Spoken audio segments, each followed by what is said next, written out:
Okay, we're going to get started. Again, welcome to the March LEA Special Education Points of Contact webinar. And thank you for joining the call. Hopefully you all were, everybody did well in the snow. Joining me today is Elizabeth Laird, who is the Deputy Assistant Superintendent of the Division of Data, Assessment, and Research. I'm also joined by Stephanie Davis and my colleague Leah Diggs-Natico and Christy. The theme for this month's webinar is using data resources to improve student outcomes. The agenda includes reports in Sled, more specifically duplicative enrollment, enterprise reporting system, the IEP analysis tool, which is Clicksense, SEDS reports, and we're going to go over some announcements and reminders.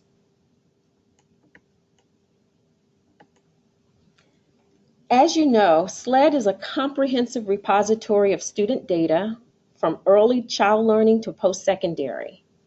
It also provides extensive educational data to LEAs, schools, and IEP to enable better planning, trend analysis, performance projections, which in turn will help to improve educational outcomes of District of Columbia students. Some resources in Sled, such as the library, as you can see on the screen, are available without credentials. However, most of the content requires Sled credentials. I want to talk about the duplicative enrollment report, which does include or requires Sled credentials, and why students may not be appearing in SEDS. We get a lot of questions about this, a lot of OST tickets regarding students appearing in Sled but not in SEDS. To access the duplicative enrollment report, you will need to log into Sled using your Sled credentials. Once you're in Sled, you will go to the Reports tab and click on Duplicative Enrollment Report, which is directly under the Data Quality Errors Reports section. This will take you to the actual report, which shows the LEA's duplicative enrollments. The report includes student demographics, the LEA and school name, along with codes for both of them.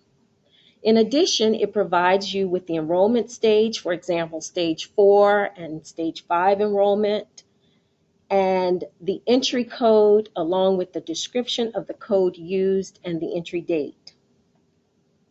When does a duplicative enrollment occur? It occurs when a student is enrolled at more than one school or LEA simultaneously. A duplicative enrollment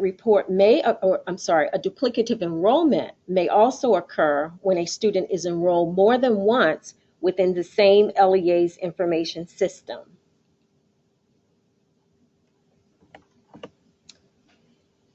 The LEA SE POC should refer to this report when a student is attending the LEA but not in SEDS.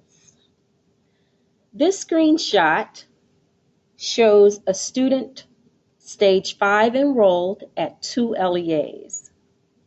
The LEA has reached out to IEP to say that the student is attending the LEA but not showing up in SEDS. When you look at the dates on this screenshot, the entry for the first LEA, the entry date is 11/22/16.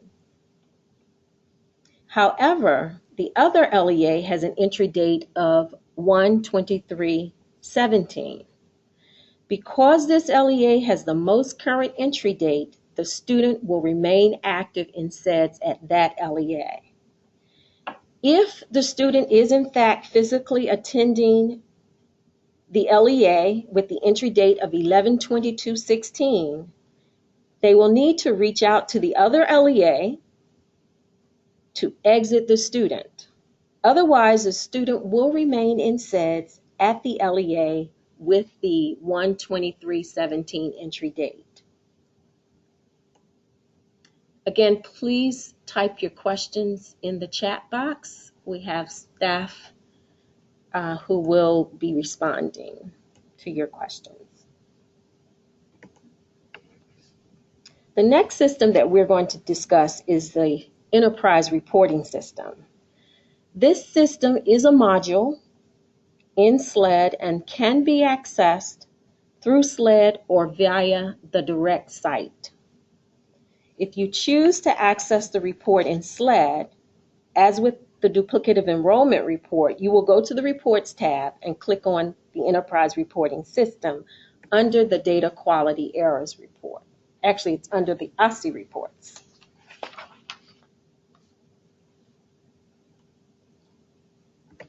Whether you access the Enterprise Reporting System via the direct site or Sled, you will be required to log in again using your Sled credentials and accepting the user agreement. The Enterprise Report allows the LEAs to access data without reaching out to IEP to provide reports. Another great benefit is that it allows LEAs to track their own improvement over time through customized reports. And it provides a variety of reports beyond just special education data. SEDS reports, which would be the enrollment and attendance.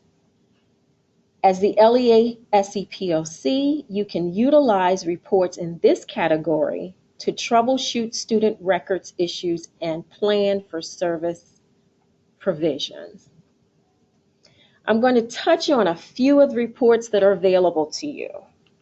We've already discussed the duplicative enrollment report earlier, and this is another location that you can view students duplicatively enrolled. I will discuss the invalid exit codes and the ESY and transportation roster report. The invalid exit codes report you may find to be a very useful report because it shows the exit codes that were rejected either because they were invalid or outdated. To update the codes in the report to align with the appropriate description for exiting, please refer to the IEP Standard Entry and Exit Guidance.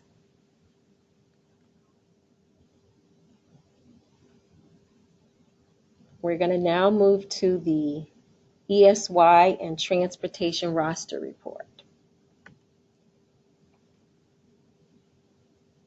This report displays students who are eligible for transportation services or ESY services based on their current IEP. If you're planning to provide the services, IEP amendments will need to be completed no later than May the 1st of this year. IEP will be providing several ESY SEDS trainings beginning April 4th through April 14th. So we encourage you to go to the Quick-Based training calendar to register.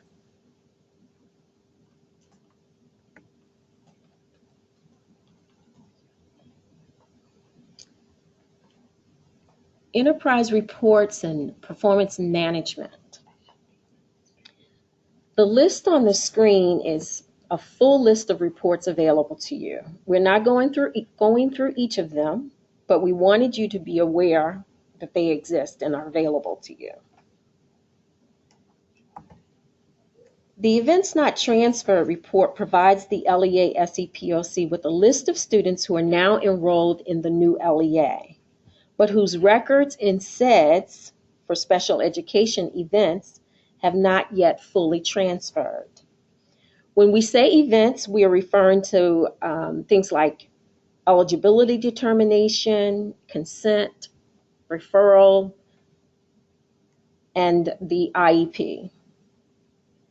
The report also serves to prompt the LEA SE POC, which is the special education point of contact, to submit a transfer request to IEP for SEDS records. As a reminder, this report only contains the events not transferred. And we provided a screenshot for you to view to see what fields are available and what information is provided to you.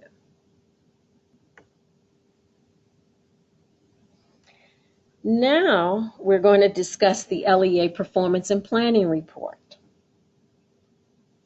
This report provides a status summary of all students with disabilities for their evaluation timelines and annual IEP update deadlines. We encourage the LEA SE POC to view this report at least weekly. The report updates each day with current information according to SEDS. For the purpose of tracking improvements over time, we also strongly encourage you to download PDF copies of the report weekly. This will help you to see the progress and areas where improvement is needed. We're moving through these reports. I'm now going to talk to you about the unenrolled in SIS and active in SEDS report. The purpose of this report is to provide LEAs with a list of students that have exited from general education but remain active in your SEDS.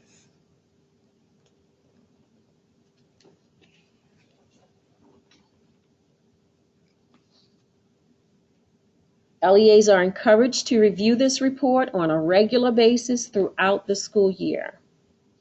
Also, familiarize yourself with the entry and exit guidance because there are certain exit codes that will keep a student active in SEDS despite the fact that they no longer physically attend the LEA.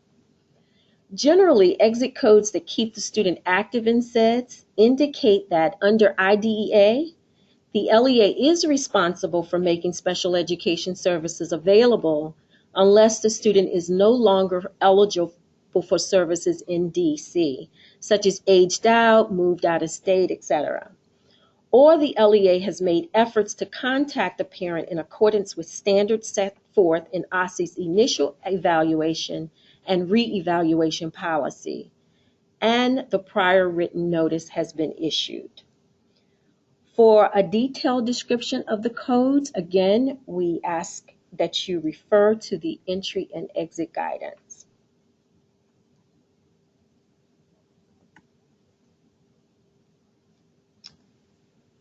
Under student level analysis, again, we're still in the enterprise reporting system. The special education roster report provides the disability category and special education level for all active students currently receiving special education services at the LEA. A few of the student level field types include dedicated aid hours, IEP and eligibility begin and end dates, the environment percentage, dedicated aid hours. We have a list of them on the slide, and you will also find them listed in the report. Then we have the Student Special Education Events Report, which gives a detail of a student's special education history and includes all events from previous LEAs, provided the events were transferred.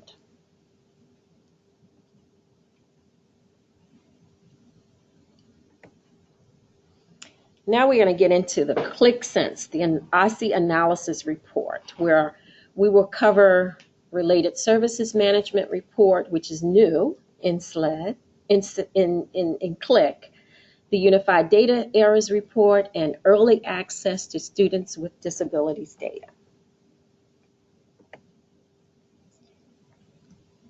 What is Clicksense? It's a self-service data application that empowers you to create a range of flexible interactive visualizations very easily. It delivers an ease of exploration, and we're going to show you a little bit of this throughout the presentation. There's the opportunity to collaboration and storytelling and visualization. Now, to access via Sled, you want to click on the IC Analysis tool under the Reports menu.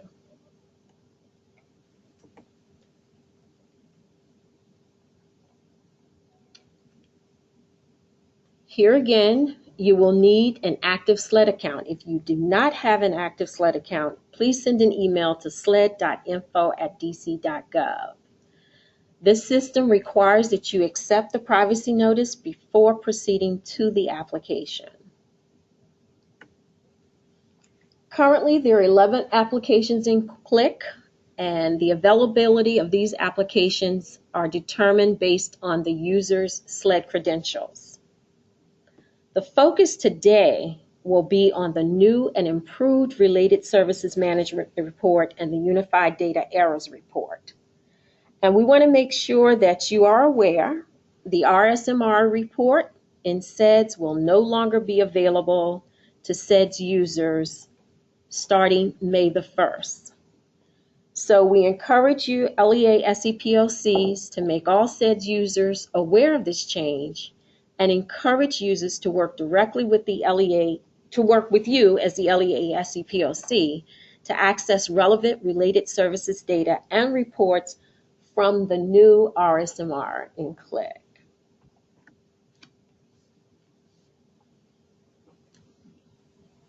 The RSMR is a report that is going to compare the time of a related service prescribed on a student's IEP to the amount of time the service is actually provided. And this report is based on data that's entered by the service provider via the service logging wizard in SEDS. It will be used or can be used to assist the school principals, other leaders and managers in determining if providers are delivering services as prescribed in the IEP. Also managing the caseload assignments as well as service provider resources and addressing discrepancies in services that the students receive.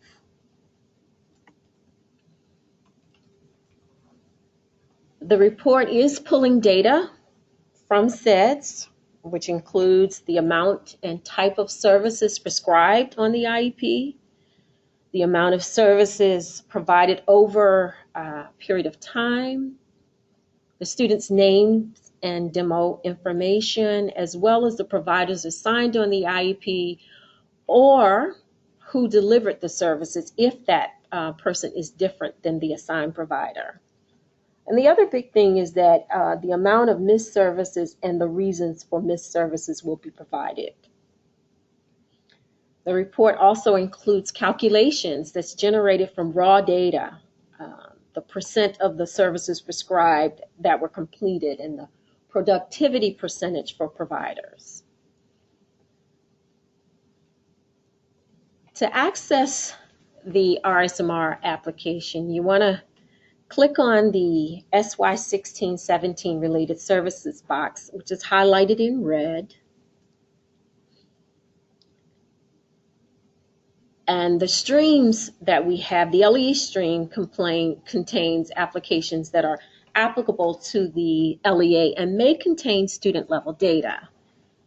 The OSSI stream, however, contains applications with general state level data applicable to all LEAs. Of note, all student level data will only appear if the student is associated with the LEA.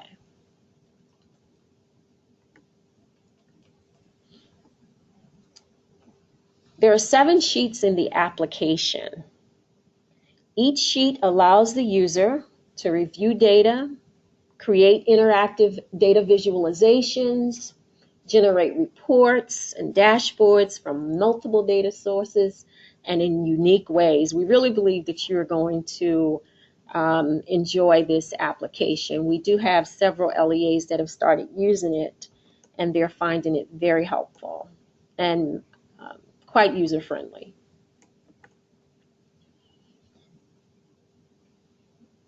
On the introduction sheet, You can do filtering and sorting. You can filter and sort data.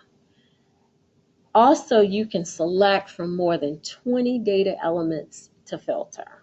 The most common filter categories are defined on this sheet. As an example, if you want to filter for extended school year, you can drill down into the data by selecting a specific date range.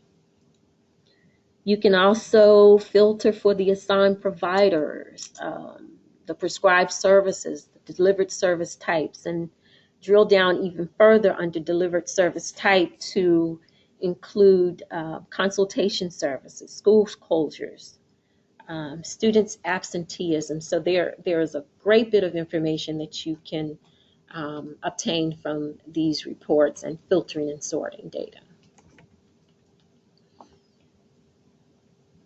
The purpose of the prescribed and delivered matrix, the time period, is on a case-by-case basis. This is a valuable tool to use to view drops in delivered services minutes versus the prescribed minutes, and also the percentage of services completed and the percentage of productivity.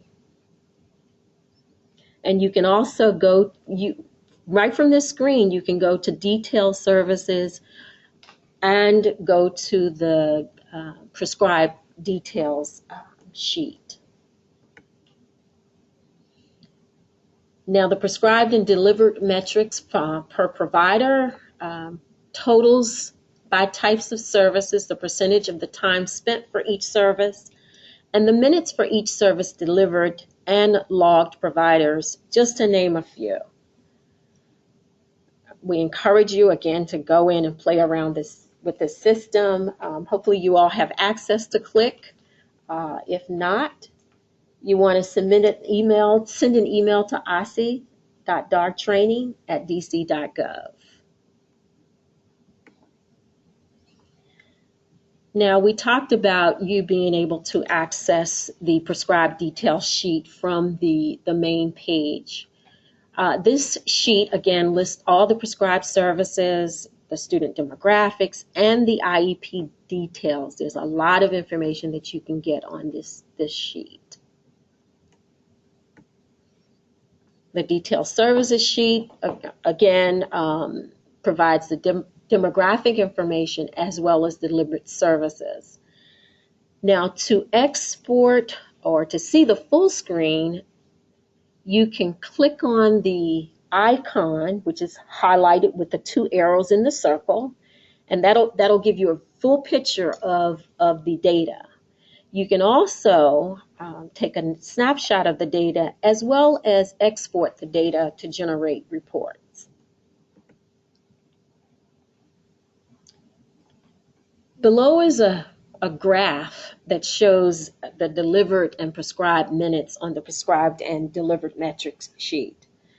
Depending on the type of data report you want, you can sort by date, as you see on my right. Well, as you can see, the highlighted box, you can sort by date, delivered or prescribed minutes. You can do colors and presentations. It's going to really be good to use when you want to do presentations for your staff as well as your leadership. The summary sheet, it provides a comprehensive overview of the data. This view shows the total number of instruction days, as you can see at the bottom of the screen, the highlighted box, the prescribed minutes, the delivered service minutes, the completed and productivity for the 2016 school year percentage of services, and this is as of to date, the current day. The best part about this, I mean, the whole report is good. The application is great, but I'm excited about the Anomaly Sheet. This sheet is the newest addition to the Related Services Management Report.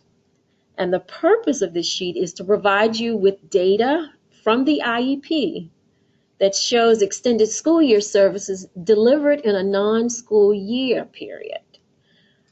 We do get questions about this. Well, why are my service hours or the services delivered not reflective of what was entered? And this is a good place to look to see if the extended school year services are showing in the non-school year period. Anomalies data is only reflected in this sheet. The time is not reflected in the prescribed versus delivered reports.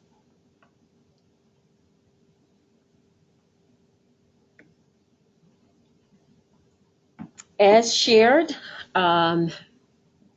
you have the ability to see specific dimensions on the sheets. After your selections have been completed, you want to close the panel and right-click to export data to generate an Excel spreadsheet. And on the screenshot, we've provided an example of selections that is helpful if you want to monitor service provisions at a non-public campus and view all the information requested by all providers for all students at that campus. So again, this is an awesome, awesome application to me, and hopefully you will find it the same. Now I'm going to talk about the Unified Data Errors Report. OSSE has consolidated all demographic, enrollment, attendance, and special education data errors and anomalies to provide LEAs with a comprehensive error report in Sled and Click. And I know that this was a very helpful resource during the enrollment and child count period because it showed you, where the errors were. Below is a screenshot on this page of the data sheets that are available in the Unified Data Errors Report application. There's the attendance sheet, which compiles a list of all the attendance errors that includes codes not recognized by OSSE as valid, missing codes, future attendance dates. You may have marked attendance on an unenrolled day or non-instructional day. So this report will be helpful when it comes to seeing attendance data errors. The special education data sheet, which the LEA SE POC will use quite a bit, I'm sure. It's based on, the information on this sheet is based on the IEP. It's a valuable tool as well because it shows all the data errors, error information, as well as the suggested resolution path, along with the estimated time to resolve the issue. So what we've done for you is provided you with what we suggest to resolve the issue and the time frame that we believe it will take to resolve. And it's very straightforward on what the error is. In this case, this example on the screenshot, there are 996 special education data errors, and there are a total of 801 students, which means that a student could have more than one data error.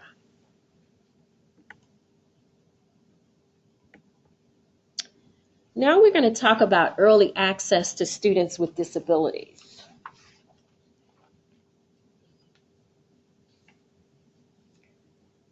Based on feedback from LEAs, OSSE is developing a data visualization application to assist with start of school planning for students with disabilities.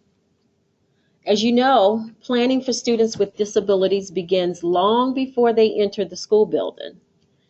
However, LEAs have limited information about students who are transferring, which limits their ability to plan, including making staffing decisions.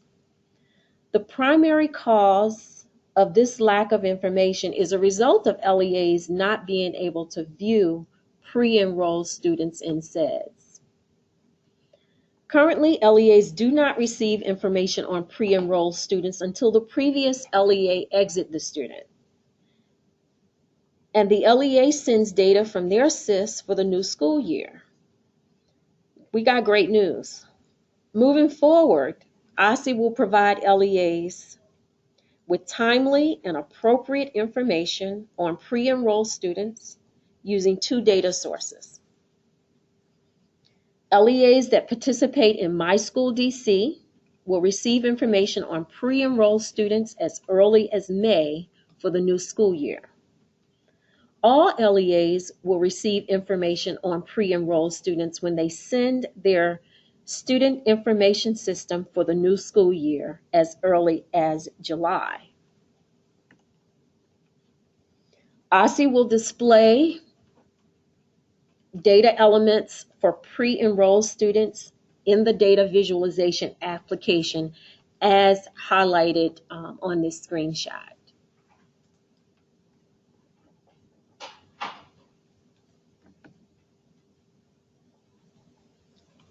ISE will provide 2 roles with direct access to this data visualization application. And that will be for the LEA Data Manager and the LEA Special Education Point of Contact. However, these roles can share this information with other LEA or school staff who have a legitimate educational interest in this information and are planning for students with disabilities. For additional questions or comments, please contact Elizabeth Laird at elizabeth.laird@dc.gov.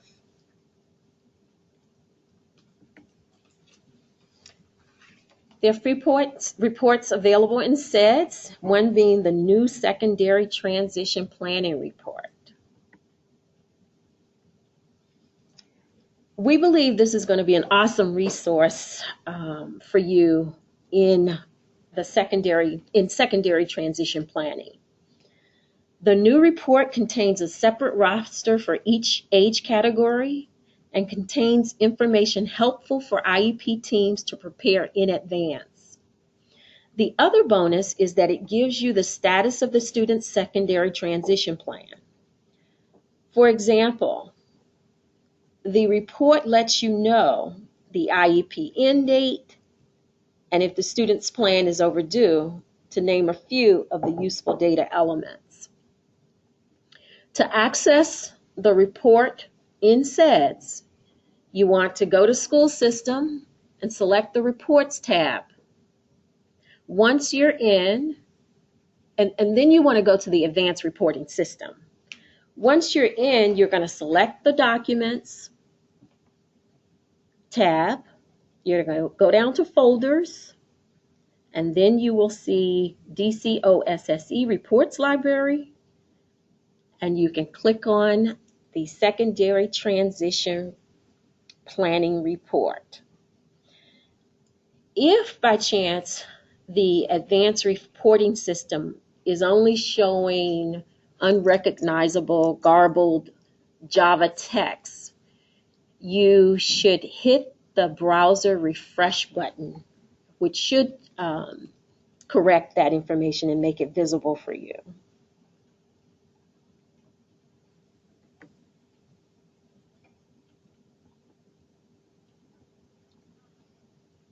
There is also, and this is a screenshot of the new report and how it's now, we've added the transition age of 14. Again, it's really helpful information for IEP teams and school administrators to review the secondary transition plan status.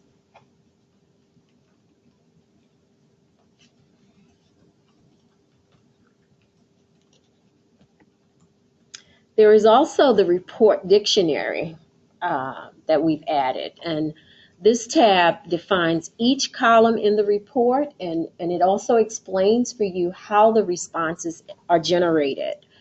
For example, the transition plan, the definition is yes or no, whether or not there's a finalized transition plan in the student's IEP process. Or the other good thing is the overdue plan. The student has reached the age when the plan is required before finalized plan was created. So we do believe that you will be, again, pleased with this report. All of the data from the report can be exported to PDF, Excel, or CSV, and you can share that. You can use this report to share with your other staff who support you or assist you in the secondary transition plan development or implementation.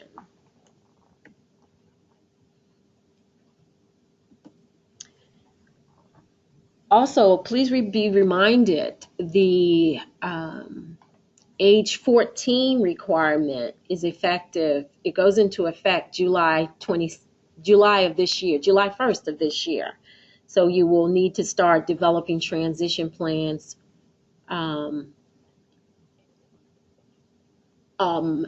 strike that. Stay tuned. We're going to see if it will be required that you start working on the transition plans for students that are age 14 in July. There's some other things that are being worked out with this as well. So keep doing what you're doing.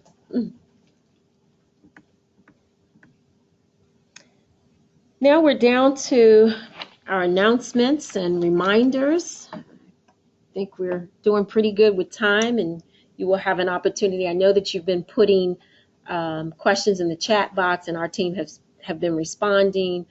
We will also have more time at the end for questions and answers. There are a lot of training opportunities for the LEA SE POCs coming up. We're going to have a few in-person trainings. There's going to be a related services management report hands-on training. Friday, April 14th, there will be 3 one-hour sessions to choose from.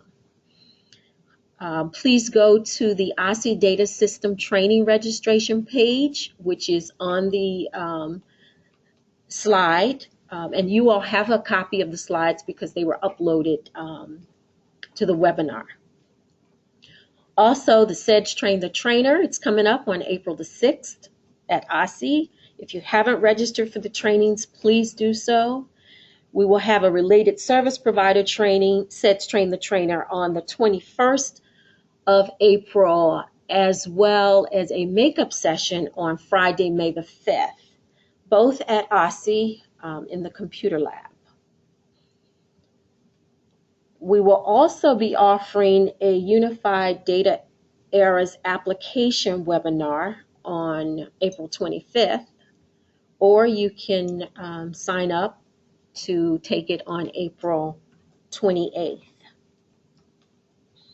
There will be an opportunity for all IEP team members to attend an Introduction to Secondary Transition for Middle Schools workshop on Friday, April 7th. And the link is provided in the slide presentation.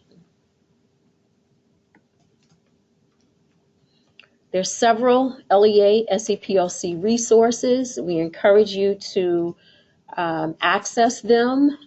We believe that they will be very helpful for you. We've got the eSchool Plus LEA calendars and LEA points of contacts trainings, the data mapping applications, and there are a lot of recordings that are available to you, as well as slide presentations that you can print out as well. There are professional development opportunities through teaching and learning. So that calendar is also available to you if you go to the OSSI website and it's listed under specialized education trainings. Big, big, big, the May 2017 LEA Institute. So we want you to save the date, May 25th from 8:30 to 4 p.m. at the beautiful Washington Marriott Wardman Park. IC's Division of Early Learning and Division of Elementary, Secondary, and Specialized Education are teaming up to host It Takes a City. DC does its best. So again, we encourage you to register for the Institute. You will be able to reflect on high quality and innovative evidence and research-based practices in education, and also learn new strategies for success in improving outcomes for all children in the District of Columbia.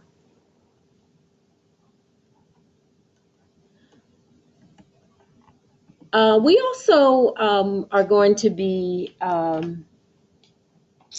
offering ESY trainings. So please go to the training application in QuickBase and register for those sessions. They will be held in April. And as a reminder, there are the training registration QuickBase application only shows virtual trainings that are 30 days out. Therefore, you can register for the Click Unified Data Errors application webinar after March the 25th.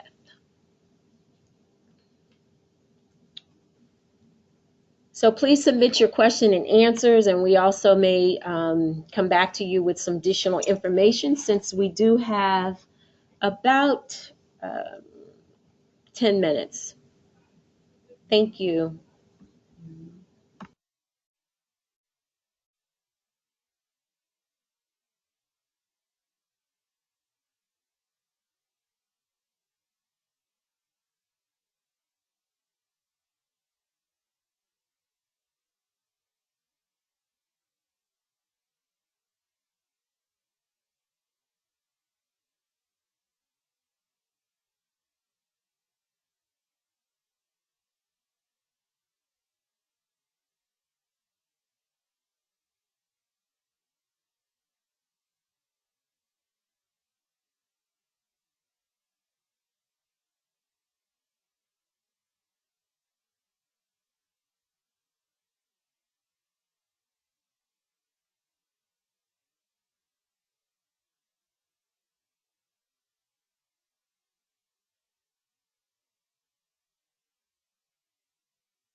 Okay, so we have one correction to make. It was just brought to my attention that if for ESY services and transportation services, if the student is going to need ESY services, ESY transportation, you will need to complete everything by April 30th, not May 1st. So everything has to be completed by April 30th. Any amended IEPs that you need to do will need to be completed in SEDS no later than April 30th. And we will make sure that's updated in the slide presentation as well before we send our follow-up email to you. Thank you.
Okay, so this, if there are no more questions, this concludes our March webinar. We will see you or talk with you soon and look forward to attending some trainings. And we're looking forward to my co-partner, Annette Thacker-Bartlett, returning on for the next training session. Thanks all. Have a great week, and we'll talk to you soon.